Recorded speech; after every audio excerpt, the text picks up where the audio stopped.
말씀 같이 보겠습니다. 오늘 요한계시록 2장, 3장에 나오는 2장과 3장에 나오는 말씀 중에 몇 구절을 좀 뽑아서 같이 읽고 또 말씀을 나누려고 합니다. 우리 구절 뽑아놨는데요. 잘 따라오시기 바랍니다. 2장 2절부터 우리 함께 봉독하도록 하겠습니다. 시작. 내가 내 행위와 수고와 내 인내를 알고 또 악한 자들을 용납하지 아니한 것과 자칭 사도라 하되 아닌 자들을 시험하여 그의 거짓된 것을 내가 드러낸 것과 또 내가 참고 내 이름을 위하여 견디고 게으르지 아니한 것을 아노라. 너는 장차 받을 고난을 두려워하지 말라. 볼지어다 마귀가 장차 너희 가운데에서 몇 사람을 옥에 던져 시험을 받게 하리니 너희가 10일 동안 환난을 받으리라. 내가 죽도록 충성하라. 그리하면 내가 생명의 관을 내게 주리라. 내가 어디에 사는지를 내가 아노니 거기는 사탄의 권자가 있는 데라. 내가 내 이름을 굳게 잡아서 내 충성된 증인 안디바가 너희 가운데 곧 사탄이 사는 곳에서 죽임을 당할 때에도 나를 믿는 믿음을 저버리지 아니하였도다. 이와 같이 내게도 니골라당의 교훈을 지키는 자들이 있도다. 그러므로 회개하라. 내가 내 사업과 사랑과 믿음과 섬김과 인내를 아노니 내 나중 행위가 처음 것보다 많도다. 그러나 내게 책망할 일이 있노라. 자칭 선지자라 하는 여자 이세벨을 내가 용납함이니 그가 내 종들을 가르쳐 꿰어 행음하게 하고 우상의 재물을 먹게 하는도다. 다만 너희에게 있는 것을 내가 올 때까지 굳게 잡으라. 너는 일깨어 그 남은 바 죽게 된 것을 굳건하게 하라. 내 하나님 앞에 내 행위 외에 온전한 것을 찾지 못하였노니 그러므로 내가 어떻게 받았으며 어떻게 들었는지 생각하고 지켜 회개하라. 만일 일깨지 아니하면 내가 도둑같이 이르리니 어느 때에 내게 이르는지 내가 알지 못하리라. 그러나 사대에 그곳을 더럽히지 아니한 자 몇 명이 내게 있어 흰옷을 입고 나와 함께 다니리니 그들은 합당한 자인 연고라.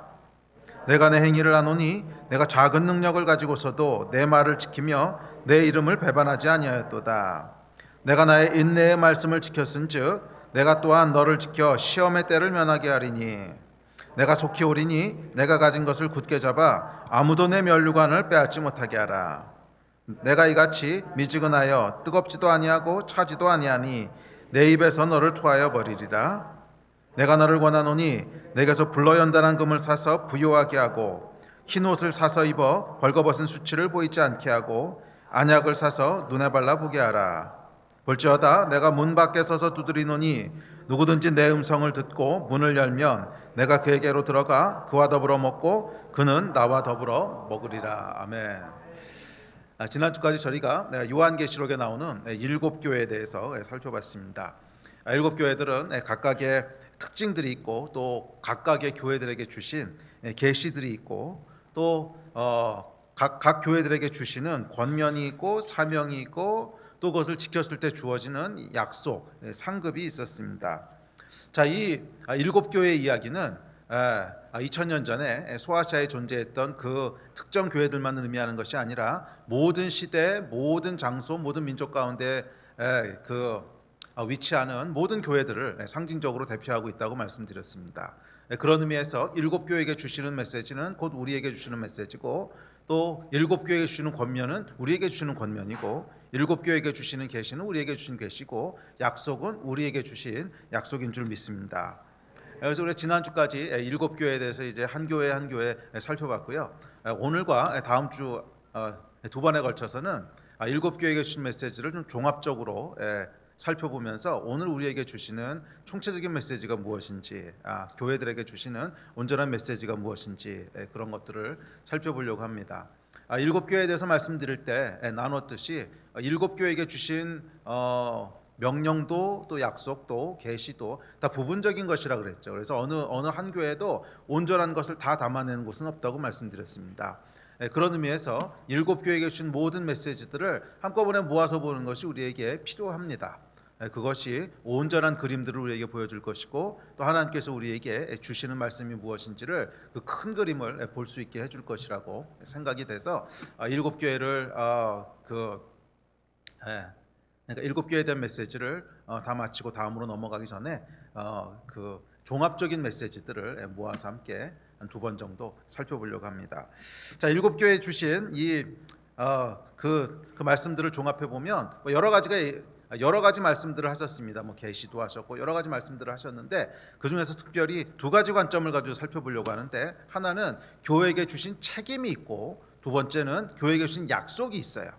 그래서 그 말씀들을 쭉 모아서 일곱 교회에게 어떤 책임에 대해서 어떤 책무를 주셨는가 하는 것들을 모아서 한번 살펴보고, 그 책임과 책무를 완수했을 때 어떤 상급들을 약속하셨는지 그 약속의 말씀들을 살펴보면서 그러니까 일곱 교회에게 주신 말씀들을 좀 종합해 보려고 합니다.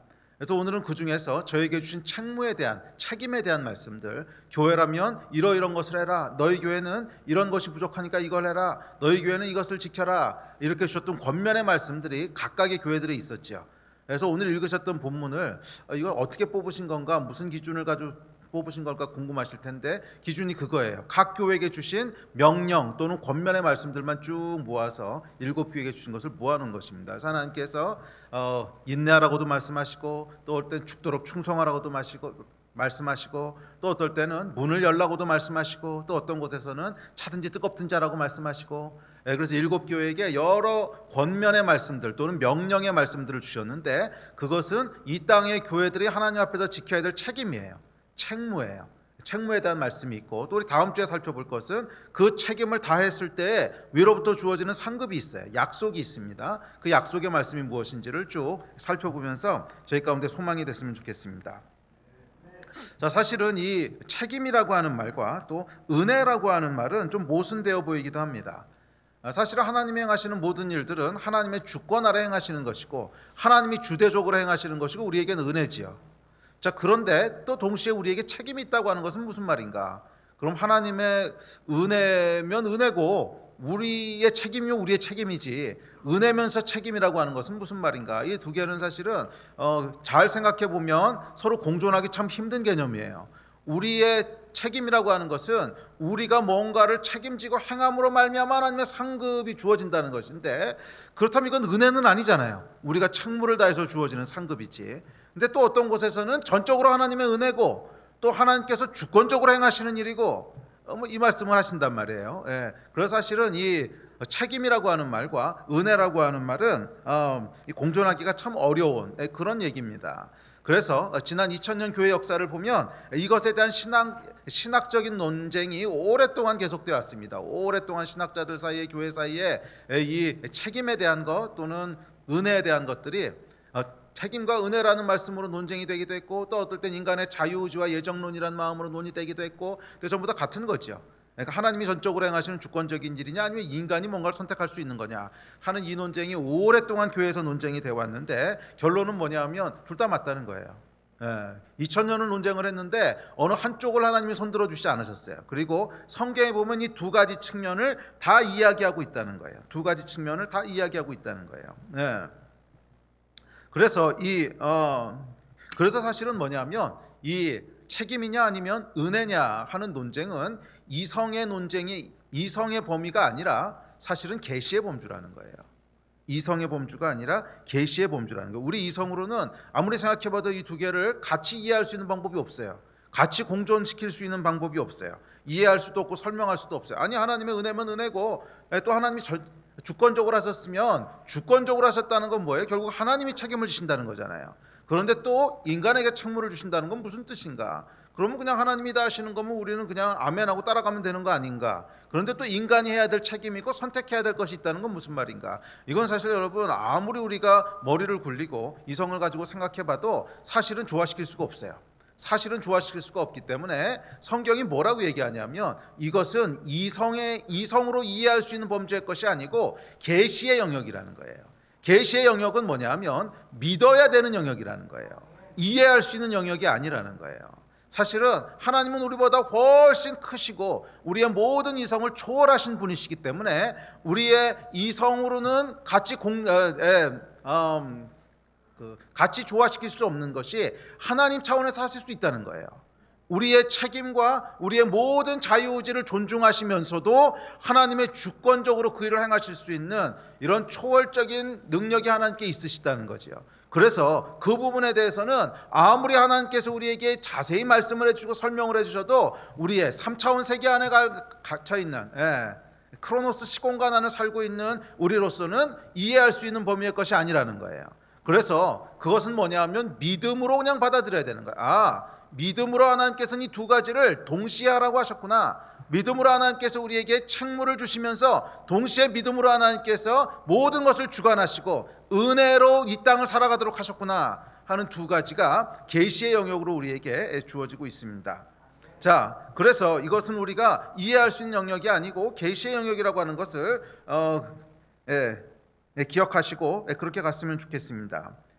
그래서 이것은 혼에 관련된 얘기가 아니고 영에 관련된 얘기예요. 그 영적 세계의 원리들 할 때 한번 말씀을 드렸지만 혼의 주된 기능은 뭐냐면 이해하는 것이고요, 영의 주된 기능은 믿는 거예요. 그래서 이것은 영에 속한 일이기 때문에 그러니까 하나님이 행하시는 일은 영에 속한 일이기 때문에 사실은 혼에 속한 기능을 가지고 부분적으로는 알 수 있어요. 성경에도 보면 부분적으로 알 수 있다 그랬어요. 부분적으로 이해할 수 있고 부분적으로 알 수 있지만 모든 것을 다 이해할 수는 없어요. 왜? 우리가 하나님이 아니니까. 그래서 이 하나님이 행하시는 일들은 오직 계시를 통해서, 하나님이 보여주시는 계시를 통해서 그냥 믿어야 돼요. 두 가지 측면이 다 있다고 하는 것을 그냥 믿어야 돼요. 아멘. 자, 그래서 이 하나님이 행하시는 역사를 보면 그 주권적으로 은혜로 주시는 것이 있을 뿐만 아니라 인간에게 책임을 요구하시는 부분이 분명히 있습니다. 그것을 전부 다 무시해버리고 나면요, 우리는 이 땅에서 해야 될 게 아무것도 없는 거야. 그럼 이 땅에 뭐하러 있어요? 빨리 그냥 천국에 가지. 그리고 사실은 그 책임이라고 하는 부분을 전부 다 무시하고 나면요, 인간의 존엄성과 인간의 인간성이 다 말살됩니다. 잘 생각해 보세요. 우리가 아무것도 책임질 것도 없고 아무것도 선택할 것도 없고 그럼 그게 무슨 인간이겠어요? 그러니까 하나님께서는 우리를 어떤 존재로 만드셨냐면 성숙한 존재로 만드셨어요. 성숙한 존재로.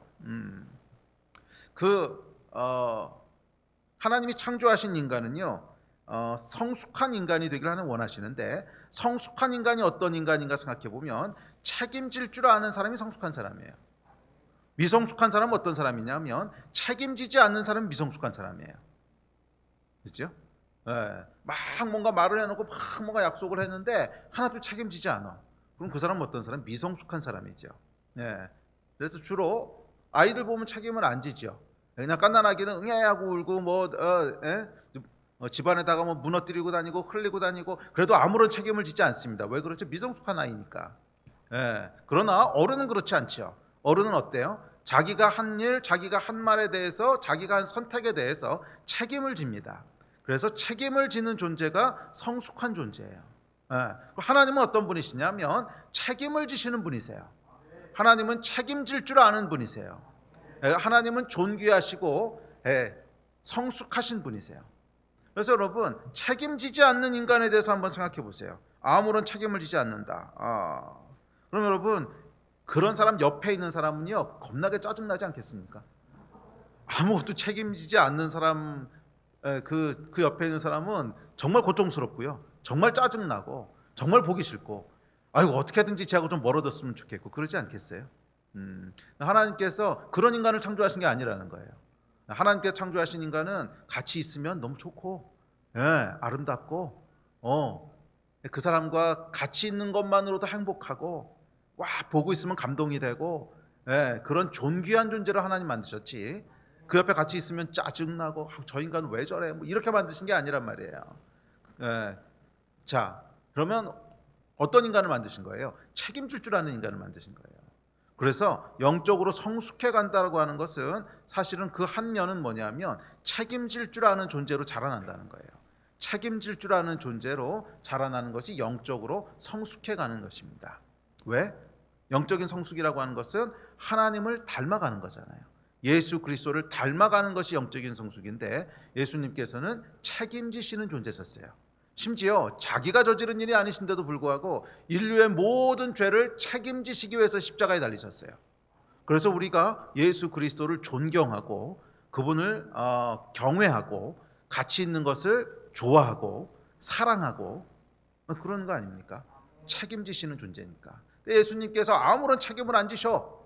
그래서 우리한테 그 약속하신 것도 그냥 마음 안 내키면 막 그냥 몰라라 그러시고 그런다면 여러분 아무도 예수 믿으려고 안 할 거리요. 책임지시는 존재고 그래서 인간에게도 책임을 요구하시고 그 책임을 이루어 나가기를 하나님 원하세요. 그 과정을 통해서 뭘 보시는 거예요? 우리가 영적으로 성숙해 가는 것을 원하시는 거예요. 자, 그러니까 잘 들으십시오. 우리에게 어떤 책무를 주시고 책임을 주시는 것은 그 책임을 지는 행위를 하는 것을 통해서 뭔가 하나님이 유익을 얻겠다 하시는 것이 아니에요. 우리에게 어떤 사명을 주시는 것은 그 사명을 통해서 하나님께서 뭔가 떡고물을 얻겠다 이런 게 아니라는 거예요. 그 사명은 그냥 하나님이 스스로 하시면 훨씬 쉬우세요. 괜히 우리한테 맡겨가지고 이렇게 안 하시고요. 그냥 하나님이 직접 하시면 훨씬 쉬우세요. 그런데도 불구하고 하나님께서 우리에게 사명을 맡기시는 유일한 이유는 뭐예요? 우리로 하나님을 닮은 성숙한 존재가 되기를 원하시는 거예요. 그래서 우리에게 책임을 주시고 그 책무를 다하기를 기대하십니다. 자, 그래서 하나님의 일을 보면 이 땅 가운데 하나님께서 일하시는 것을 보면 항상 순서가 있어요. 항상 순서가 뭐냐면 우리에게 뭔가 책임을 주세요. 뭔가 책무를 주시고 뭔가 임무를 주시고 뭔가 사명을 주세요. 그리고 그 사명을 이루는 것에 따라서 영적인 상급을 주세요.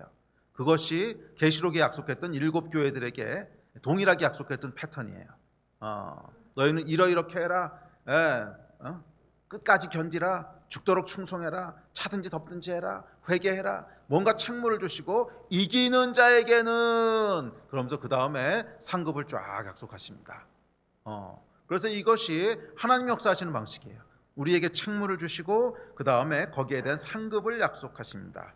성경은요 책무를 다한 신실한 사람들에 대해서 하늘에 상급이 있다는 거예요. 상급이 있다는 거예요. 그 상급에 대해서는 우리가 다음 주에 살펴볼 텐데 어떤 사람들은 또 그렇게 오해하는 사람이 있습니다. 천국에 들어가면 모든 것이 다 평등하고 모든 것이 다 똑같지 않겠냐. 천국을 마치 공산주의의 사회처럼 생각을 하는데 아니 여러분 이것은 성경적이지 않아요. 성경에서는 천국이요 모든 사람이 다 똑같이 평등하다고 얘기 안 해요. 천국에는요 차등이 있다고 얘기해요. 분명해요 이것은. 분명해요. 하늘에는 각각 다른 상급들이 기다리고 있다는 거예요.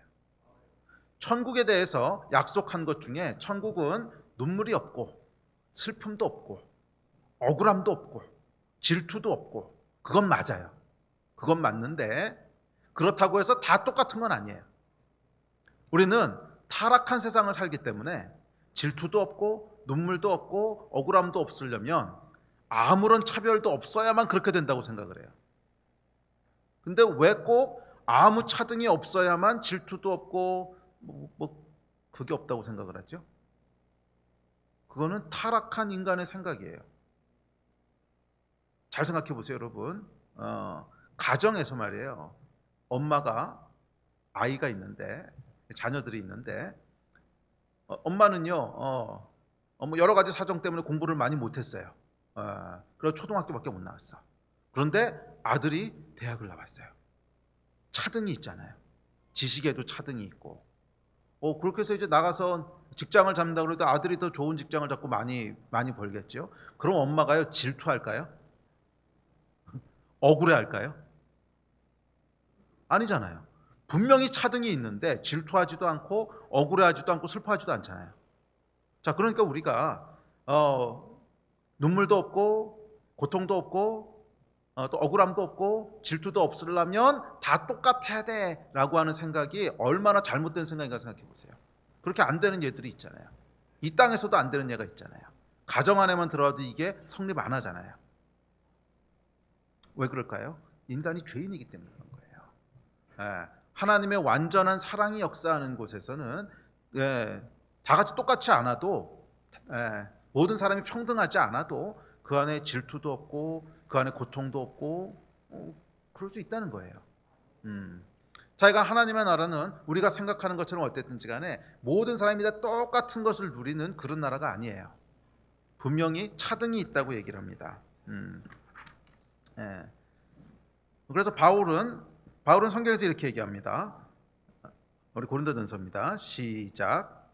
운동장에서 다름질하는 자들이 다 달릴지라도 오직 상을 받는 사람은 한 사람인 줄을 너희가 알지 못하느냐. 너희도 상을 받도록 이와 같이 다름질하라. 이기기를 다투는 자마다 모든 일에 절제하나니 그들은 썩을 승리자의 관을 얻고자 하되 우리는 썩지 아니할 것을 얻고자 하노라. 그렇잖아요. 분명히 바울이 너희가 상급을 위해서 다름질하라고 얘기합니다. 그래서 운동 경기에 나가는 사람이 다 같이 정말 열심히 일하지만 그 상 받기 위해서 열심히 일하는 거 아니냐. 너희도 너희의 승리의 면류관이 기다리고 있다. 이 상을 받도록 최선을 다해서 삶을 절제하고 이기기를 다투고 다름질하기를 상 받는 자 같이 해라. 이게 뭐예요, 여러분? 천국에서 상급이 있다는 거잖아요. 이 땅에서의 상급이 아니죠. 바울이 무슨 이 땅에서 상급을 누렸습니까? 죽도록 고생하다 그냥 순교해서 죽었잖아요. 바울이 원했던 상급은 하늘의 상급이었습니다. 분명히 하늘의 상급이었는데 이 상급이 있다는 거예요.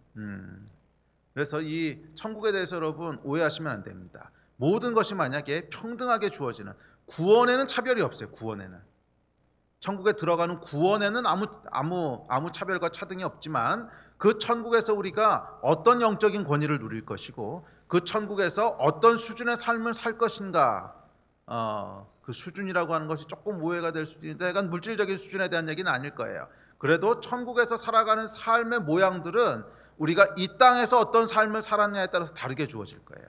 그 상급이 분명히 존재할 거예요. 이 상급을 원하는, 상급을 위해서, 면류관을 위해서 이 땅을 달려가신 여러분들이 되셨으면 좋겠어요. 이 땅의 것을 취하려고 그러지 마시고 하늘에 있는 상급들을 열렬히 사모하시고 하늘에 있는 상급들을 믿음으로 취하시고 그것을 바라보시고 그렇게 살아가는 여러분 되시기를 주의 이름으로 축복합니다. 그게 성경의 권면이에요. 이 땅에서 주어지는 보상과 이 땅에서 주어지는 상급을 취하려고 하지 말고 영원한 하늘의 상급이 있는데 그것을 위해서 살라는 거예요. 영원한 하늘의 상급이 있는데 그것을 위해서 살라는 거예요. 물론 이 땅을 살아가는 동안 우리가 이걸 다 이해할 수는 없어요. 아니 천국에 차별이 있다는 게 무슨 말일까? 이해할 수 없어요. 그러나 이것도 계시의 영역이에요. 그냥 성경이 그렇다 그러면 믿음으로 아멘으로 취하셔야 돼요. 천국은 우리가 머리로 다 이해할 수는 없지만 하여간 상급이 있는 것이고 거기는 차등이 있고, 그래서 성경은 얘기하기를 상 받기를 위해서 다름질하라고 얘기했고 상 받기를 위해서 열심히 달리고 절제하고 그러라고 말씀했다는 거예요. 승리의 면류관을 위해서 다름질하신 여러분 되시기를 다시 한번 주의 이름으로 축복합니다. 자, 이제 그렇다면 이 7교회에게 어떤 책무를 주셨을까요? 7교회에게 준 책무들을 우리가 쭉 살펴보면 사실은 이 땅에 있는 교회들에게 부분을 주신 거죠. 그래서 7개를 다 모아보면 우리에게 주시는 책무의 거의 온전한 모습들을 종합적으로 볼 수 있게 됩니다. 그래서 먼저 우리가 7교회에게 주신 책무, 책임 또는 사명, 권면, 명령 뭐 그런 것들을 짧게 살펴보고 이제 그러고 난 다음에 우리에게 주시는 종합적인 책무가 뭔가 하는 말씀들을 같이 보면서 좀 기도했으면 좋겠습니다. 첫째, 첫 번째 교회는 에베소 교회죠. 자, 에베소 교회에게 주시는 책무는 2장 2절부터 4절입니다. 2절부터 4절 같이 읽어봅시다. 시작. 내가 내 행위와 수고와 내 인내를 알고 또 악한 자들을 용납하지 아니한 것과 자칭 사도라 하되 아닌 자들을 시험하여 그의 거짓된 것을 내가 드러낸 것과 또 내가 참고 내 이름을 위하여 견디고 게으르지 아니한 것을 아노라. 그러나 너를 책망할 것이 있나니 너의 처음 사랑을 버렸느니라. 자, 여기 보면 우리에게 어떤 책임을 요구하십니까? 첫째, 수고하라고 얘기하시죠. 네 수고를 아노라. 또 뭐예요? 인내하고 참으라 하는 말씀하시죠. 인내하고 참으라. 내가 내 이름을 위하여 견디고 게으르지 아니하고 인내한 것을 아노라. 또 이 거짓 선지자와 또 악한 자들을 용납하지 않고 분별한 것도 하나님이 아신대요. 그러니까 이것도 우리에게 준 책임이죠. 분별해야 되는 책임이 있는 거죠. 또 참고 견뎠고 게으르지 않고 부지런했대요. 그러니까 이런 것들이 우리에게 주시는 책무라는 거예요. 너희가 참고 게으르지 않고 부지런하고 또 분별하고 수고하고 인내하고 이제 그랬다는 거죠. 네. 그러니까 이것이 첫 번째 교회인 에베소 교회에게 요구하셨던 어떤 책무입니다. 자, 두 번째 서머나 교회가 있습니다. 서머나 교회 같이 봅시다. 2장 10절입니다. 시작. 너는 장차 받을 고난을 두려워하지 말라. 볼지어다 마귀가 장차 너희 가운데에서 몇 사람을 옥에 던져 시험을 받게 하리니 너희가 10일 동안 환난을 받으리라. 내가 죽도록 충성하라. 그리하면 내가 생명의 관을 내게 주리라. 자, 서머나 교회에겐 뭐라고 책무를 주시냐면 고난과 환난과 궁핍을 두려워하지 말라는 거예요. 고난과 환난과 궁핍을 두려워하지 말라는 거예요. 그리고 이런 어려움 속에서도 죽도록 충성하라는 거예요. 죽도록 충성하라는 거예요. 이것이 서머나 교회에게 주셨던 어떤 권면이고 책임이고 책무입니다. 자, 세 번째 버가모 교회가 있습니다. 자, 2장 13절부터입니다. 시작. 내가 어디에 사는지를 내가 아노니 거기는 사탄의 권자가 있는 데라. 내가 내 이름을 굳게 잡아서 내 충성된 증인 안디바가 너희 가운데 곧 사탄이 사는 곳에서 죽임을 당할 때에도 나를 믿는 믿음을 저버리지 아니하였도다. 그러나 내게 두어 가지 책망할 것이 있나니 거기 내게 발람의 교훈을 지키는 자들이 있도다. 발람이 발락을 가르쳐 이스라엘 자손 앞에 걸림돌을 놓아 우상의 제물을 먹게 하였고 또 행음하게 하였느니라. 이와 같이 내게도 니골라당의 교훈을 지키는 자들이 있도다. 그러므로 회개하라. 자, 버가모 교회에겐 뭐를 요구하셨어요? 사탄의 권자가 있는 곳에서 순교를 감내하는 충성된 증인이라고 하는 걸 칭찬하셨어요. 네. 그러니까 사탄의 권자가 있는 곳에서 순교를 감내하면서 충성된 증인으로 섬겼던 것을 책임으로 주셨다는 거예요. 네. 또 믿음을 저버리지 말라라고 하셨어요. 또 잘못된 교훈을 지킨 것에 대해서 회개하라 그렇게 말씀하셨어요. 네. 그러니까 이 교회에게도 잘못된 교훈에 대한 분별력을 요구하시고 믿음을 저버리지 말고 지킬 것을 얘기하시고 순교를 감내하더라도 믿음의 증인, 충성된 증인이 될 것을 말씀하시죠.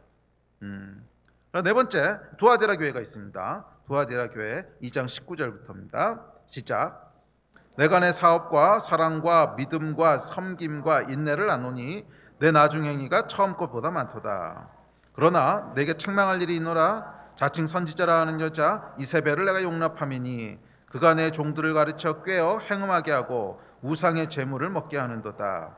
다만 너희에게 있는 것을 내가 올 때까지 굳게 잡으라. 자, 두아데라 교회에게 무엇을 요구하십니까? 사랑과 믿음과 섬김과 인내가 있대요. 사랑과 믿음과 섬김과 인내를 요구하시고요. 나중이 처음보다 많대요. 그러니까 즉 영적으로 계속 성장해 갔다는 거예요. 네, 그러니까 영적으로 성장해 갈 것도 우리에게 요구하시고요. 또 이세벨이라고 하는 영적 간음을 했던 그것을 회개하라 그러셨어요. 네. 거짓 선지자를 허락했던 것을 회개하라. 그러니까 여기도 너희가 분별력이 있었어야 된다는 거예요. 또 분별력뿐만 아니라 믿음의 결단력도 있어야 됐다는 거죠. 자, 끝으로 너희에게 있는 것을 끝까지 굳게 잡으래요. 너희에게 있는 것을 끝까지 포기하지 말고 굳게 잡아라 이렇게 말씀하십니다. 이제 그다음에 사대교회가 있습니다. 사대교회는 3장 1절부터입니다. 시작. 내가 내 행위를 아노니 내가 살았다 하는 이름은 가졌으나 죽은 자로다. 너는 일깨어 그 남은 바 죽게 된 것을 굳건하게 하라. 내 하나님 앞에 내 행위에 온전한 것을 찾지 못하였노니 그러므로 내가 어떻게 받았으며 어떻게 들었는지 생각하고 지켜 회개하라. 만일 일깨지 아니하면 내가 도둑같이 이르리니 어느 때에 내게 이르는지 내가 알지 못하리라. 그러나 사대에 그옷을 더럽히지 아니한 자 몇 명이 내게 있어 흰 옷을 입고 나와 함께 다니리니 그들은 합당한 자인 연고라. 자, 사대교회에게 요구하신 것은 영적으로 살아있는 자가 되라는 거예요. 네가 살았다 하지만 실상은 죽은 자라. 그러니까 이름만 있는 자라는 거예요. 영적인 생명을 유지하라 하는 책임을 주시고 또 하나님 앞에 온전하라 이렇게 말씀하시고 또 하나님께 어떻게 받았고 어떻게 들었는지 너에게 행하신 하나님의 은혜의 역사를 기억하라는 거예요. 너희가 어떻게 받았고 어떻게 들었는지 네가 다 잊어버렸다는 거예요. 너희에게 어떻게 말씀하셨고 어떻게 받았는지 그 은혜를 다 기억하라. 잊지 말고 기억해라. 또 흰옷, 거룩함을 하나님 앞에서 유지하라. 이런 말씀들을 사대교회에게 주십니다. 자, 여섯 번째 빌라델피아 교회입니다. 3장 8절부터 있습니다. 시작. 내가 내 행위를 아노니 내가 작은 능력을 가지고서도 내 말을 지키며 내 이름을 배반하지 아니하였도다. 내가 나의 인내의 말씀을 지켰은즉 내가 또한 너를 지켜 시험의 때를 면하게 하리니 내가 속히 오리니 내가 가진 것을 굳게 잡아 아무도 내 면류관을 빼앗지 못하게 하라. 자, 빌라델비아 교회에게는 어떤 책무를 주십니까? 작은 능력에도 불구하고 하나님의 말씀을 인내함으로 지키래요. 인내함으로 지키래요. 또 배반하지 말래요. 또 면류관을 빼앗기지 말래요. 면류관을 빼앗기지 않을 책임이 우리에게 있고, 견뎌야 하는 책임이 우리에게 있고, 배반하지 말아야 되는 책임이 우리에게 있다는 거예요. 그러니까 지금은 모든 거 다 기억하지 않으셔도 되는데 어떤 말씀들을 하시나 하는 것들 여러분 계속 이렇게 들어보세요. 네, 마지막 7번째 라오디게아 교회가 있습니다. 3장 16절부터입니다. 시작. 내가 이같이 미지근하여 뜨겁지도 아니하고 차지도 아니하니 내 입에서 너를 토하여 버리리라. 내가 너를 권하노니 내게서 불러 연단한 금을 사서 부요하게 하고 흰 옷을 사서 입어 벌거벗은 수치를 보이지 않게 하고 안약을 사서 눈에 발라보게 하라. 볼지어다 내가 문 밖에 서서 두드리노니 누구든지 내 음성을 듣고 문을 열면 내가 그에게로 들어가 그와 더불어 먹고 그는 나와 더불어 먹으리라. 자, 라오디아 교회에게 요구하신 책임은 차든지 뜨겁든지 확실히 하라는 거죠. 차든지 뜨겁든지 너희 신앙의 색깔을 확실히 해라. 불로 연단한 금이라고 하는 것은 시련을 통한 믿음이라고 그랬죠. 또 믿음에 대해서 요구하시고 안약이라고 하는 건 분별력이죠. 분별력에 대해서 얘기하시고 또 흰 옷이라고 하는 건 거룩함이죠. 거룩함에 대해서 얘기하시고 또 문을 열고 예수 그리스도와 동행해라. 그러니까 너희 삶을 예수 그리스도와 동행하면서 살아라 하는 뭐 이런 것들을 요구하십니다. 자, 7교회에게 자, 이런 말씀들을 하십니다. 자, 이것들을 한번 종합을 해보면 대충 이런 내용들입니다. 인내, 충성, 또 예수를 사랑하라, 분별하라, 또 영적으로 살아라, 영으로 죽어 있으면 안 된다, 또 회개해라, 거룩해라, 이런 것들입니다. 자, 그런데 이런 것들 중에 여러 번 말씀하신 것들이 있어요. 한 교회에게만 하신 말씀이 아니라 여러 교회에게 반복적으로 하신 말씀들이 몇 가지 있습니다.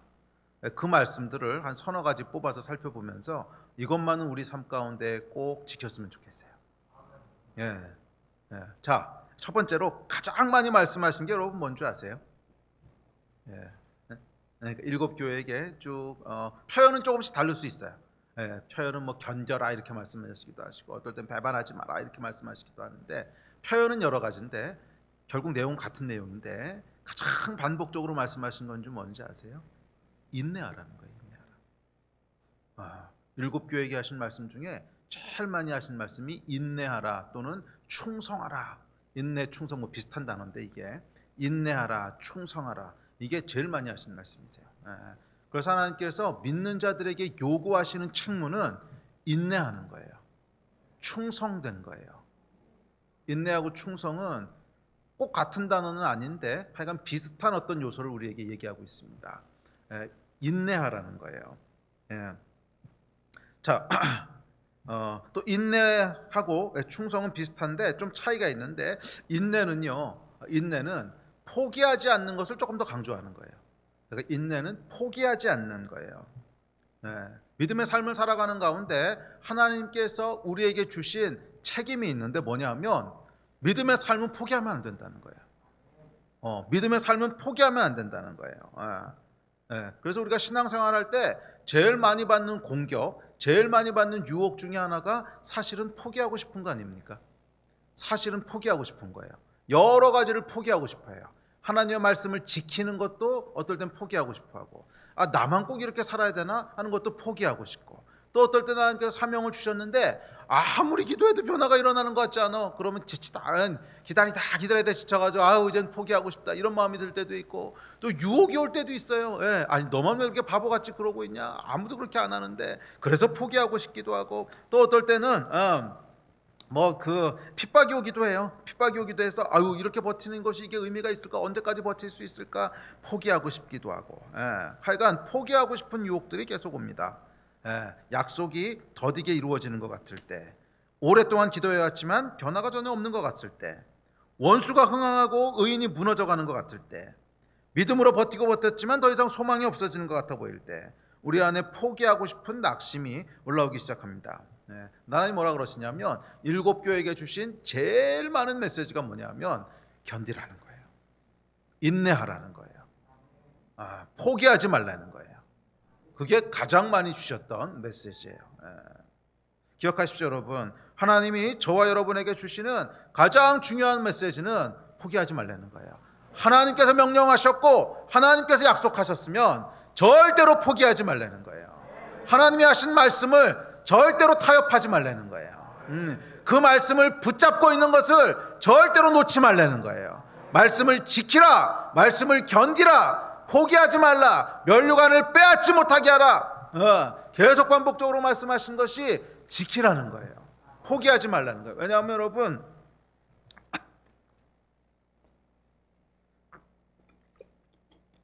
또한 충성된 것도 비슷한 단어긴 한데, 충성이라고 하는 것은 하나님이 두신 곳을 떠나지 말고 그냥 그 자리에 있으라는 거예요.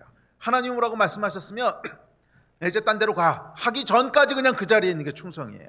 그러니까 인내하고 충성은 비슷한 말이긴 한데 조금 뉘앙스가 다르죠.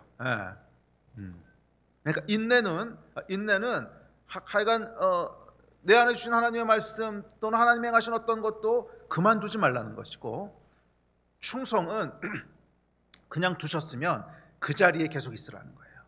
그 자리를 떠나지 말라는 거예요. 하나님이 두신 것을 떠나지 말라는 거예요. 그래서 믿음을 저버리지 말라고 하시고, 말씀을 지키라고 하시고, 끝까지 믿음을 지키라고 하시고, 죽도록 충성하라고 말씀하십니다. 그래서 여러분, 이 성도가 이 땅을 살아가는 삶은요, 결코 만만치 않다는 거예요. 결코 만만치 않다는 거예요. 그러니까 버가모교회가 뭐라 그러셨냐면 사단의 권자가 있는 곳이래요. 사단의 보좌가 있는 곳이래요. 그러니까 이 세상은 여러분, 하나님을 떠나서 타락한 이 세상은 사탄의 지배 아래 있고, 그 사탄은 어떻게든지 하나님의 백성을 넘어뜨리려고 하고, 어떻게든지 하나님의 백성을 하나님이 두신 곳에서 떠나게 하려고 그래요. 우리가 살아가는 이 세상은요, 아름답고 살기 좋은 천국이 아닙니다. 우리가 살아가는 이 세상은 사탄의 권좌 아래 있어요. 그래서 끊임없이 유혹과 끊임없이 미혹과 끊임없이 핍박이 오는 것이에요. 어떻게든지 하나님의 백성을 유혹하려고 하고, 유혹해도 안 되면 속이려고 하고, 속여도 안 되면 핍박하고. 그것이 여러분, 그 사단의 세 가지 무기 아닙니까? 처음에 유혹해요. 유혹하다가 안 되면 속여요. 속여도 안 되면은 그 다음에 윽박 지르는 거죠. 너 죽여. 그래서 이제 핍박하고 이러는 거죠. 자, 그래서 유혹과 미혹과 핍박 가운데 둘러싸여서 살아가는 하나님의 백성에게 요구되는 것인데, 이게 뭐예요? 인내와 충성이에요. 인내와 충성이에요. 어려움이 와도 불평하지 않고 견디는 것입니다. 핍박이 와도 배반하지 않고 믿음을 지키는 것입니다. 고난과 궁핍 속에서도 결코 하나님을 떠나지 않는 거예요. 그것이 우리의 책무입니다. 큰 핍박이 있을지라도 나와 내 집은 여호와를 섬기겠노라, 이 고백을 하는 거예요. 어떠한 상황 가운데 있어도 나와 내 집은 여호와를 섬기겠노라, 하나님이 나를 두신 곳에서 나는 결코 움직이지 않을 것이다, 이 마음을 한결같이 지키는 것입니다. 고난이 와도 핍박이 와도 또 실망스러운 상황 속에서도 뭐 기대했던 일들이 이루어지지 않아도, 가난이 나를 압박해도, 사람들이 나를 조롱해도 여전히 그 자리를 지키는 거예요.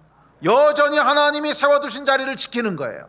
여전히 포기하지 않는 거예요. 생명의 위협이 와도 주를 향한 나의 충성은 흐트러지지 않습니다. 나는 1000만 년이 지나도 주님께서 주신 자리를 옮기지 않습니다. 나는 100만 년이 지나도 하나님께서 옮기라고 하시기 전까지는 그 자리를 지킵니다. 이거 하나님이 요구하시는 거예요. 1000년이 지나고 10,000년이 지나고 100,000년이 지나도 하나님이 나를 여기 있으라 하셨으면 나는 이 자리를 떠나지 않습니다. 이게 여러분 충성 아닙니까?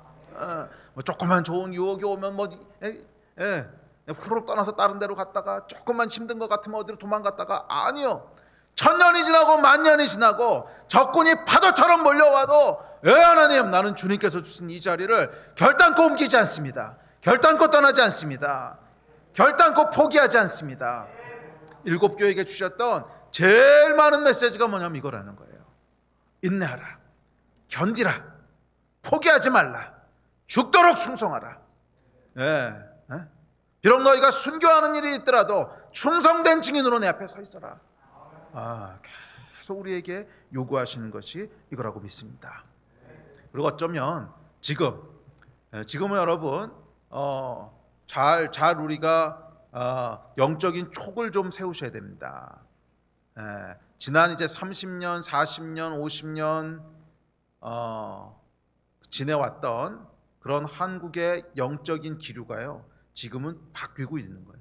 아주 급격하게 바뀌고 있는 거예요. 뭐 지금까지는 교회가 특별한 어려움도 없고 특별한 핍박도 없고 뭐 예수 믿는다고 해서 우리가 뭐 조롱받는 것도 없었고 뭐 불편한 것도 없었고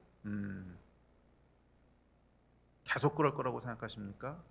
아니요, 여러분. 지금 급격하게 영적인 기류가 바뀌고 있어요. 급격하게 바뀌고 있는데 어쩌면 이 바뀌고 있는 상황에서 우리에게 주시는 제일 중요한 메시지가 저는 이건지 모르겠어요. 인내하고 충성되라는 거예요.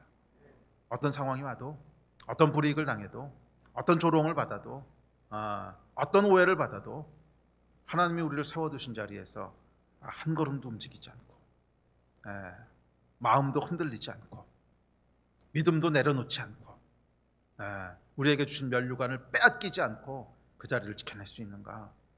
이거 지금 우리에게 묻고 계신 거예요. 이거 묻고 계신 거예요. 그리고 이 책무를 완수하는 자에게는 다음 주에 살펴볼 약속이 기다리고 있다는 거예요. 이 천국의 약속들을 다 취하시기를 주의 이름으로 축복합니다. 그래서 이 인내와 충성이라고 하는 가치를 여러분 잘 기억하세요. 어쩌면 지금까지는 어땠는지 모르겠지만 적어도 앞으로 우리에게 요구될 가장 중요한 단어가 아닐까. 인내와 충성. 인내와 충성. 어려움이 있어도 계속 충성하고, 열매가 더디게 나오는 것 같아도 계속 인내하고, 그런 저와 여러분이 되셨으면 좋겠습니다. 자, 두 번째로 많이 말씀하신 건 여러분 뭔 것 같으세요? 이거 제가요 대충 가물한 게 아니고요, 요구한 걸 다 리스트업했어요. 제가 다. 그래서 이만큼 한 페이지에다가 다 리스트업해가지고서 그 종류별로 모으고 그 중에서 제일 많이 나온 것만 뽑은 거예요, 위에서부터. 근데 가장 많이 나온 게 말씀드렸지만 인내하라 충성되라는 거였고요. 두 번째로 많이 나왔던 게 뭔지 아십니까? 분별이에요. 분별하라는 거예요. 이게 생각보다 많이 나와요. 생각보다요. 분별하라는 얘기가 아주 많이 나옵니다. 미혹되지 말고 분별해라. 그래서 에베소 교회에 보면은 자칭 사도가 있었지 않냐? 이거 너 왜 분별하지 못했냐? 그 얘기하시고요. 또 버가모 교회에게는 발람의 교훈이 있었고 니골라당의 교훈이 있었는데 너 뭐하고 있었냐? 또 두아디라 교회에게는 자칭 선지자 이세벨이 있었고요. 또 사대 교회는 아예 영적으로 죽었어. 그래서 전혀 분별을 못해. 자, 이것이 하여간 교회들에게 주셨던 메시지입니다. 무엇이 진리고 무엇이 거짓인지를 분별하라는 거예요. 그리고 어쩌면 오늘날도 이것이 유효하다고 저는 생각이 돼요. 특별히 포스트 모더니즘 시대로 들어가면서 교회 안에서뿐만 아니라 교회 밖에서까지도 무엇이 진리고 무엇이 거짓인지를 구분하는 것이 정말 어려운 시대가 됐습니다. 정말로 어려운 시대가 됐습니다. 참 어려워요. 그래서 그러다 보니까 무엇이 하나님을 대적하는 것이고 무엇이 하나님 편에 서는 것인지 분별하기가 참 쉽지 않아요. 무엇이 하나님을 대적하는 것이고 무엇이 하나님 편에 서는 것인지 분별하는 것이 정말 쉽지 않아요. 정말 쉽지 않아요. 난 이거 하나님 편에 서기 위해서 이 선택을 했어. 그런데 길게 시간이 지나서 보니까 어이쿠 이게 뭐야? 이게 뭐야? 이게 하나님을 대적하는 일이었잖아. 이런 일들이 비일비재할 거라는 거예요. 속는다는 거예요. 속는. 이 일은 여러분 초대교회 때부터 있었던 일이에요. 사단은 거짓의 아비예요. 끊임없이 교회 안에서 거짓말을 했고 속이고, 그래서 마치 진짜인 것처럼, 마치 좋은 것인 것처럼 교회를 속이고 미혹하고, 이거는 사도네, 이거는 선지자네, 하나님의 말씀이네, 교회를 그렇게 속였다는 거예요. 그런데 가보니까 다 거짓말이었어요. 다 미혹이에요. 미혹. 특별히 우리가 지금 서 있는 시대가 핍박의 시대일 뿐만 아니라 저는 미혹의 시대라고 생각을 합니다. 핍박과 미혹이 같이 일어나고 있는데 근데 뭐 20대뿐만 아니라 사실은 이 마지막 때 전체가 그래요.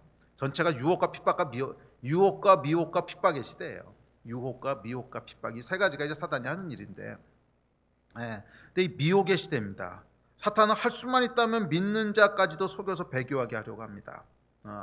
이 기독교를 가장한 그런 인본주의에 속지 마십시오. 거짓 선지자예요. 기독교를 가장한 인본주의를 조심하세요. 예, 지금 우리가 서 있는 시대는요, 아주 치열한 이 미혹의 영이 역사합니다. 그 과거 역사를 돌아보면 여러분, 그 18세기, 19세기에 공산주의가 처음으로 등장했을 때 러시아에 있는 수많은 교회들이요, 이거 하나님의 역사라고 환영했던 거 아십니까? 러시아에 있는 신실한 크리스천들에도 불구하고 하나님의 공의라고 생각을 했어요. 공의라고. 그럴 수밖에 없었던 게, 그 전까지 부패가 엄청 심했거든요. 러시아의 부패가 엄청 심해서 뭐 왕, 귀족 이런 사람들이 그냥 그 파워를 가지고 이 가난한 자들과 다 착취해 가지고서 자기 혼자 잘 먹고 잘 살고 뭐 굶어주는 사람 사방에 퍼졌고 비참하게 가난하게 살아가고 그러는데, 갑자기 어떤 레닌이라는 사람이 나타나 가지고서 이걸 뒤집어 엎는 거잖아요. 이 부패를 척결하는 거잖아요. 부패를 척결하고 의를 실현하고 공의를 실천하고 가난한 자와 고아를 돌보고, 와, 하나님의 역사다. 와, 하나님의 공의가 이루어지는구나. 그래서요, 많은 교회들이 레닌을 지지했습니다. 저와 여러분이 그 당시에 살았다면 어떻게 했을 것 같으세요? 쉬운 일 아니었지 않겠어요? 눈에 보이는 것이 지금 사방에 부패하고 착취하고 막 그런 놈들 투성인데, 저 놈들을 저걸 어떡하지? 막 분노가 올라오는데, 저 부패하고 저 악한 놈들 막 분노가 올라오는데, 그거를 시원하게 척결하겠다고 들고 나왔단 말이에요. 이거 얼마나 하나님이 행하신 일처럼 보여요. 얼마나 하나님의 일처럼 보여요. 또 성경적인 가치를 실현하잖아요. 공평하게 나누고, 또 가난한 자를 없이하고, 고아와 과부를 돌보고, 완전히 성경적이잖아요. 그래서 러시아에 있던 교회들이 여러분 바보가 아닙니다. 우리보다 똑똑한 사람들인데 다 지지했다가요, 결국 어떻게 됐습니까? 공산혁명이 일어나고 나서 수십만 명의 크리스천들이 순교합니다. 수십만 명의 크리스천들이 순교하고요, 교회는 다 문을 닫게 됩니다. 정신 바짝 차려야 돼요. 속은 거예요. 그렇죠. 명확하게 속은 거죠. 명확하게 속은 거죠. 무엇에 속았는 줄 아세요, 여러분? 무엇에 속았냐면 인본주의의 선과 의와 공의와 의로움에 속은 거예요. 사람에게서 나오는 의로움을 의로울 수 있다고 생각한 거예요. 참 미련한 것인데. 그러니까 속은 게 여러분, 악을 행하자, 그러니까 사탄을 숭배하자, 뭐 하나님을 대적하자. 그럼 누가 속겠어요? 미혹은 그렇게 오는 게 아닙니다. 선하고 좋은 일을 하자는 거예요. 성경적인 가치를 실현하는 것처럼 보여요. 아주 의로워 보이고 아주 공의로워 보이고 그렇게 보여요. 선하고 좋은 일을 하자는 거예요. 그게 미혹이에요. 그런데 결국 끝에 가보면 이게 뭐요? 결국 하나님의 교회가 다 무너지고, 결국 하나님의 하나님의 세우신 목회자들 다 죽고요, 리더들도 다 죽고, 교회는 다 문 닫고, 결과를 가보면 이건 정말 마귀짓이죠. 정말 마귀짓인데 그 당시에는 참 어렵다는 거예요. 분별하기가. 그 당시에는 참 어렵다는 거예요. 그리고 여러분, 지금도 그런 시대라는 거예요. 어쩌면 혁명이 일어났던 그 러시아의 레닌의 시대보다 지금이 더 교묘할 거예요. 지금이 더 교묘할 거예요. 정말 깨어 있으셔야 돼요. 정말 깨어 있으셔야 돼요. 우리는 뭐 하는지도 모르고 하다 보면 배교에 있을 수도 있어요. 어쩌면 하다가 교회를 핍박하고 교회를 무너뜨리는 것에 가편 투표할 수도 있어요. 바울도 그랬던 거잖아요. 바울도 하나님에 대한 열정과 하나님에 대한 열심으로 스데반을 죽이는데 가편 투표했어요. 교회를 무너뜨리는데 가편 투표했어요. 거기다가 옳소 그러고 투표했다는 거야. 근데 나중에 성령 받고 정신 차리고 나서 보니까 내가 뭐 한 거지? 속았구나. 우리도 여러분 정신 바짝 차려야 됩니다. 정말이요. 지금 이 시대는 제가 보니까 바울의 때하고 똑같아요. 바울의 때가 똑같아요. 성령으로 분별하지 않고는 무엇이 진짜인지를 알 수가 없어요. 너무 교묘해요. 너무 교묘해요. 성령이 아니고서는요 분별할 수가 없어요. 네. 성령이 아니고서 분별할 수 없다고 하는 건 무슨 말이냐면 그 뒤에 역사하는 영을 볼 수 있어야 된다는 거예요. 겉으로 드러나는 모습을 보는 게 아니에요. 겉으로 드러나는 모습은 다 좋은 말들이에요. 의로운 일 하자, 공평하게 하자, 뭐 하자, 다 좋은 말인데 그 뒤에 역사하고 있는 영이 뭐냐는 거야. 그 영이 정말 하나님의 영인지 아니면 하나님을 대적하는 영인지 이거를 볼 수 있지 않으면요, 이걸 볼 수 있지 않으면 다 미혹될 수밖에 없어요. 다 미혹될 수밖에 없어요. 그래서 미혹에 대한 말씀을 이렇게 묵상하면서 과연 우리가 미혹되지 않으려면 뭐가 필요할까 보니까 두 가지가 필요하더라고요. 하나는 지금 말씀하신 대로 영을 볼 줄 알아야 돼요. 영을 분별할 줄 알아야 돼요. 예, 겉으로 드러나는 뭐 다 같이 똑같이 잘 살자, 뭐 공의롭게 하자, 공평하게 하자 이런 건 다 소용없어요. 그거는 물론 하나님의 영이 역사하셔도 그렇게 얘기할 수 있지만 다른 영이 역사해도 그렇게 얘기한다는 거예요. 그래서 겉으로 얘기하는 거에 속으면 안 되고 그 뒤에 역사하는 영이 뭔지를 봐야 돼요. 그게 하나님을 대적하는 데서부터 나온 영인지 아니면 하나님을 경외하거나 적어도 하나님을 존중하는 데서 나오는 영인지 이걸 볼 줄 알아야 된다는 거예요. 아멘.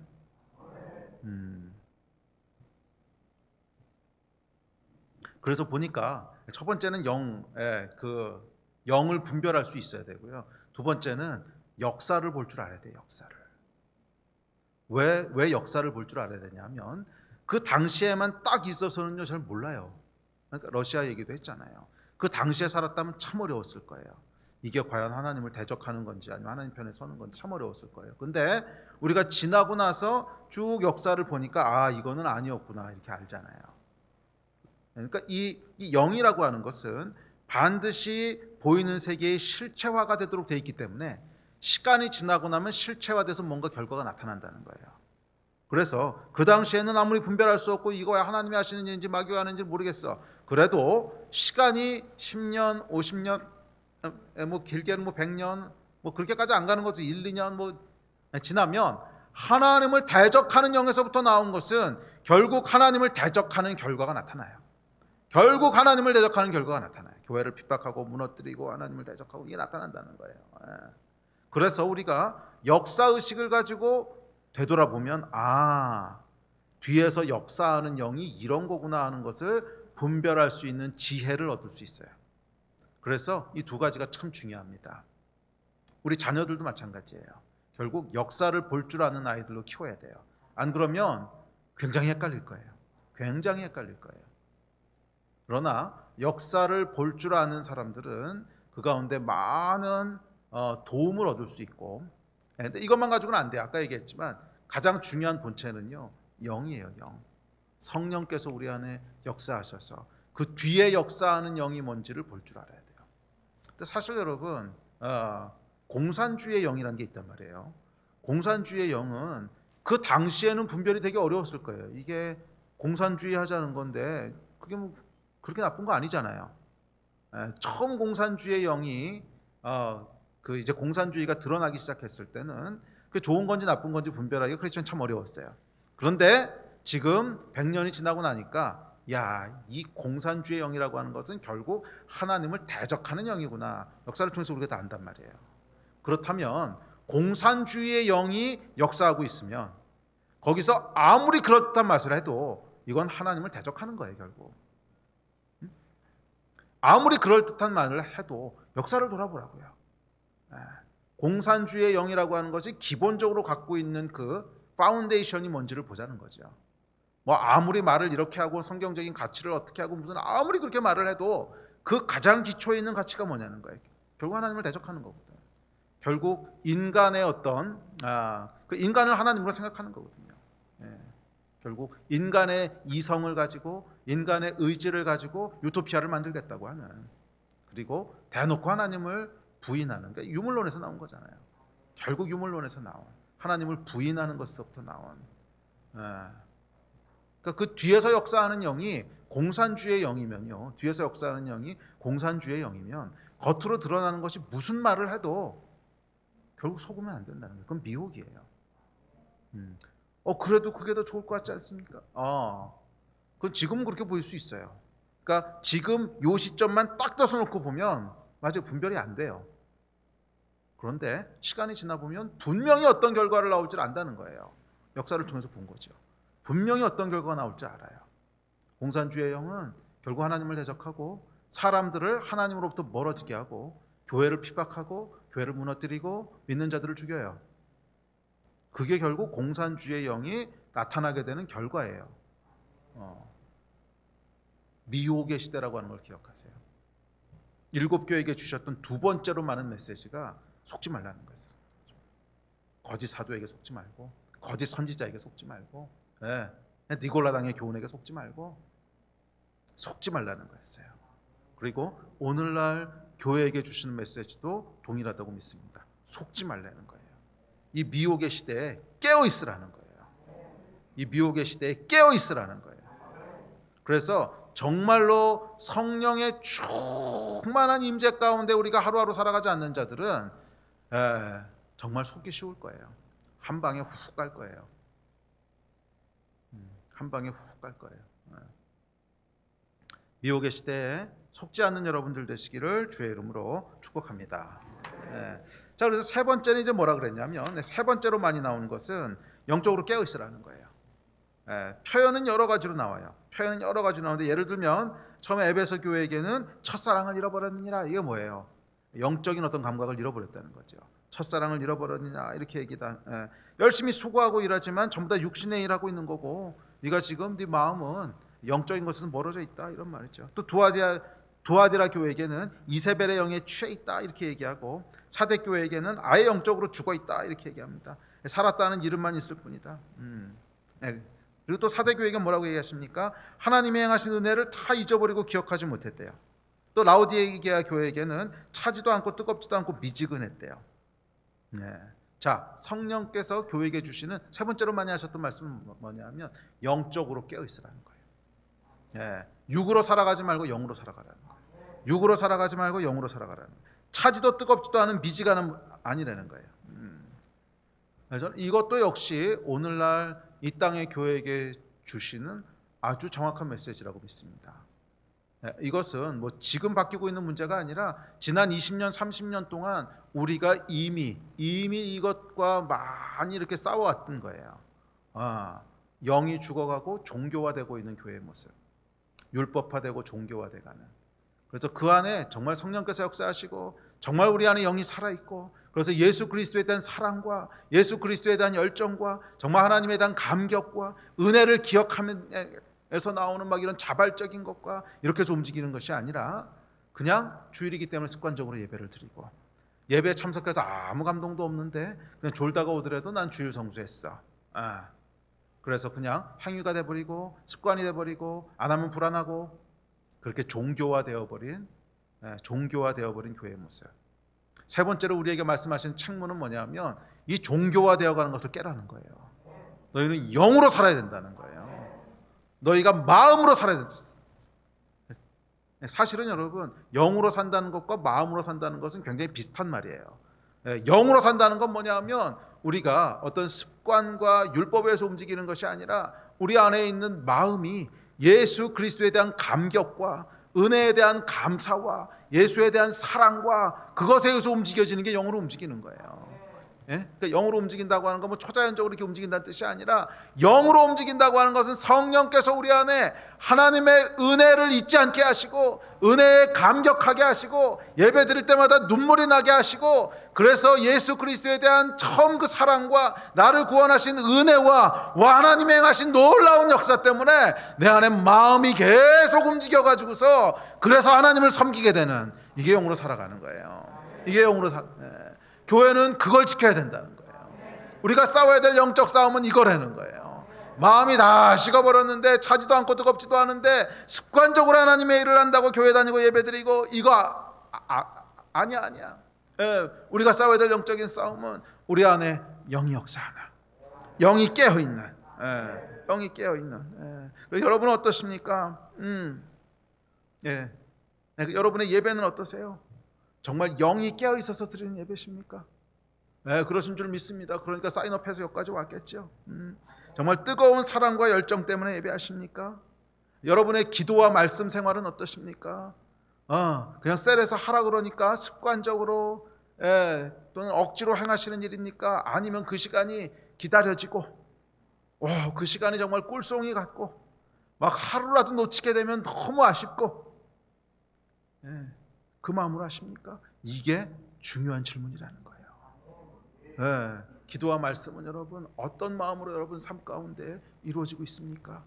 예수 그리스도와의 만남이 정말 설레고 막 흥분되고 그래서 예수님 앞에 나가는 시간이 막 기다려지고 예배하는 시간, 말씀 보는 시간, 기도하는 시간 막 기다려지고 막 설레고 그 시간만 되면 막 하나님 앞에서 내가 기쁨이 어쩔 수 없고 그렇게 여러분 움직여지고 있습니까? 아니면 그냥 오래 해왔던 거니까 모태로부터 내가 교회를 다녔으니까 아무런 감동도 아무런 은혜도 없이 그냥 하던 거니까 그렇게 되면 안 된다는 거예요. 세 번째 주신 명령은 영이 깨어 있어야 된다는 거예요. 영이 깨어 있어야 된다는 거예요. 아멘. 예배팀 앞으로 나오십시오. 영이 깨어 있어야 된다는 거예요. 네 번째 것이 있습니다. 네 번째만 있는 게 아니고요. 실제로 정리해 보면 한 7, 8가지가 있는데 뭐 뒤에 거 그냥 한두 번 나온 건 다 뺐습니다. 내가 반복적으로 여러 번 나온 것만 한 건데 그 다음으로 말씀하신 게 뭐냐면 수고하고 섬기라는 거예요. 수고하고 섬기라는 거예요. 누구를 위해서 수고하라고? 주를 위해서 수고하라는 거예요. 주의 나라를 위해서 힘쓰라는 거예요. 이제 고린도전서에 보면 이렇게 얘기합니다. 시작. 그러므로 내 사랑하는 형제들아 견실하며 흔들리지 말고 항상 주의 일에 더욱 힘쓰는 자들이 되라. 이는 너희 수고가 주 안에서 헛되지 않은 줄을 알미라. 게으르지 말고 부지런히 수고하고 섬기라는 거예요. 주의 나라와 의를 위해서 우리의 시간과 재물을 드리라는 거예요. 복음과 선교의 확장을 위해서 우리의 자산들을 쓰라는 거예요. 여러분 어떻습니까?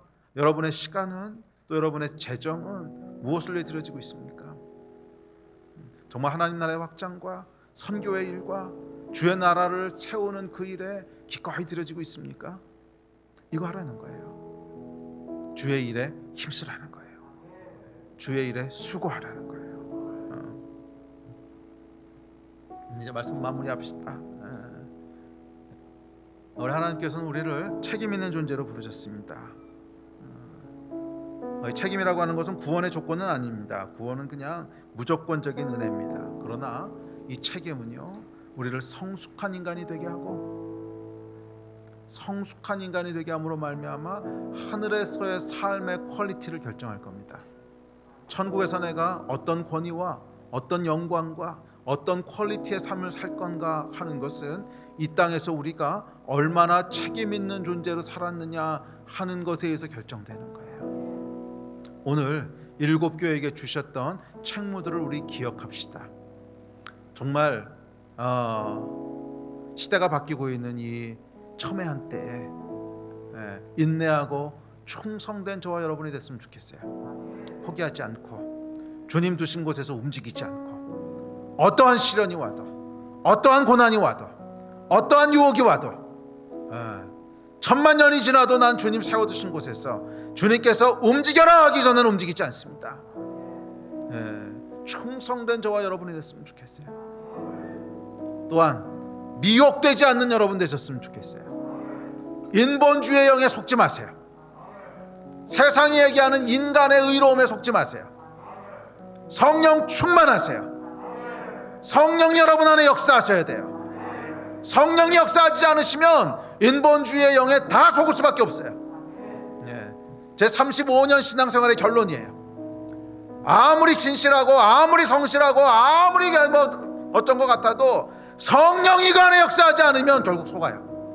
어쩔 수가 없어요. 이거는 인간의 한계예요. 성령이 붙잡아 주시고 성령께서 우리로 분별케 하시고 성령께서 그 뒤에 역사하는 영을 보게 하시고 이게 없으면요 결국엔 다 속아요. 정말 우리 속지 않도록 보호하시는 분은 우리 안에 역사하시는 성령님이세요.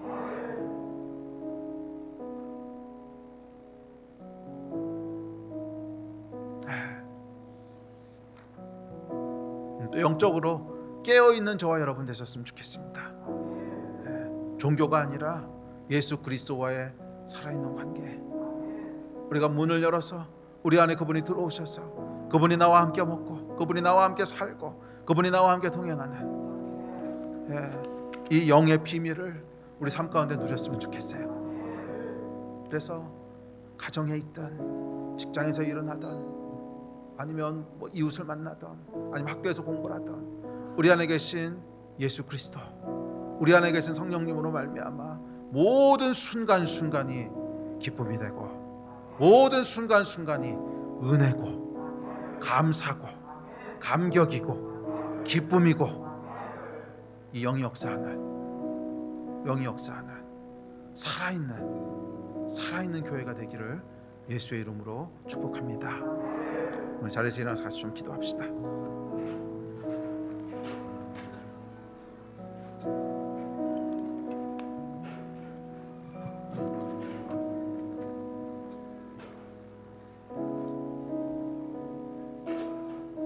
우리 들으신 말씀을 기억하시면서 좀 기도하고 예배하면서 그렇게 반응하고 나갔으면 좋겠습니다. 성령님, 오늘 이 밤도 우리 가운데 역사하시고 우리 가운데 임하시고 우리 가운데 말씀하셔서 우리가 영으로 하나님을 대면하는 시간이 되게 하여 주십시오. 주님, 육과 혼으로 살아가고는 인생이 아니라 깨어난 영으로 하나님을 대면하는 시간이 되게 하여 주십시오. 우리의 마음이 움직이는 시간이 되게 하여 주십시오. 주의 은혜를 기억하는 시간이 되게 하여 주십시오. 예수 그리스도의 사랑을 기억하는 시간이 되게 하여 주십시오. 주님, 인내하고 충성됨으로 주님 앞에 서기를 다시 한번 결단하오니 주여 포기하지 말게 하여 주시고 주여 낙심하지 말게 하여 주시고 주여 믿음의 경주를 계속하게 하여 주시옵소서. 주님, 충성된 증인으로 서게 하여 주십시오. 믿는 자들에게 구하는 것은 충성이라 하였사오니 주님께서 세워두신 곳에 천만년을 서 있을 수 있는 자가 되게 하여 주시고 한결같은 마음으로 주 앞에 서 있는 자들이 되게 하여 주십시오.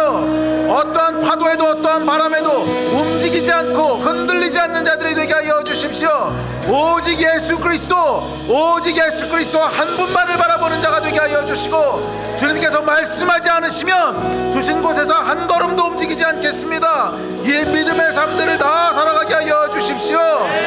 우리 이 마음 가지고 주여 세 번 부르시고 합심해서 기도하시겠습니다.